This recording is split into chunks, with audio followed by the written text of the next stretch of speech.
Hi, Kaw. How you doing? All right, this is fantastic. Really, really outstanding description here. I want to go through this, but before I do, I just want to draw your attention to one thing here, and I'm right over here in the week 5 assignment, uh, final assignment infographic poster part 1 research page. We come down here, right here, infographic poster part 1 research. This is your reflection that you're submitting here, right here, that you just submitted. But I do want to draw your attention to one thing here. And should include a key takeaway message. What is your single statement summary of the infographic, and also define your target audience, where it'll be published, and who you want to read it, and then also describe why this approach that you've described is applicable and appropriate for the audience that you're trying to develop the communication for. Okay, so be sure to include those. Okay, let's go ahead and jump over here. So really good background here, defining the reason why you want to take this approach. This is fantastic. I think it's fascinating. I really do. I think it's going to be very interesting for you as well.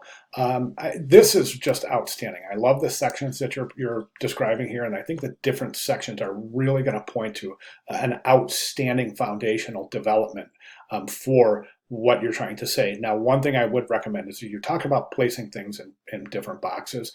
I don't recommend that, because what you want, the entire infographic, you kind of want it to have this symbiotic relationship with itself and with the components therein, right? So by placing things in boxes, you're kind of telling the viewer that this is isolated, and the viewer will look at that and potentially say, okay, these are isolated, they're separated by boxes, therefore there might not be a relationship between these two elements in the infographic. Do you follow what I'm saying? Placing things in boxes in any design creates isolation. Isolation creates separation. Separation allows, or kind of coerces, the viewer into thinking that things aren't seemingly related while they should be. Okay, let me know if that makes sense, because it's really super important. Okay, then you say a takeaway message about refugees. In the last section, it will include my takeaway message. It will include a summary. See, this is what I'm after. I need to know. I'd like to know what your takeaway message is. What are you trying to accomplish with the infographic? What do you want the viewer to leave? What's your call to action, so to speak?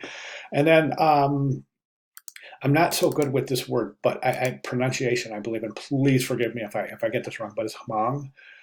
And yes, you are a proud first-generation Hmong American, and that is really cool. I love hearing that, and I would like to narrow it down to focus on Hmong people in Southeast Asia. I don't necessarily think that's a good idea, because you're really, really creating a sub kind of a subtopic. And in infographics, you don't want to drill that far down in the whole graphic. You can add a section about Hmong people.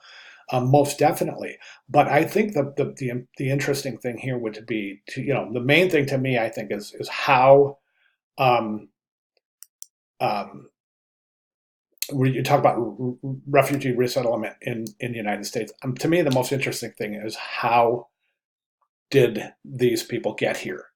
How and why? Okay, so by narrowing it down to one specific subgroup, I think you're ignoring other subgroups, and kind of ignoring pertinent data in that regard. Is how did refugees resettle in the United States, and from what countries are they, and what was the reasoning for their resettlement in the United States? Do you see what I'm saying?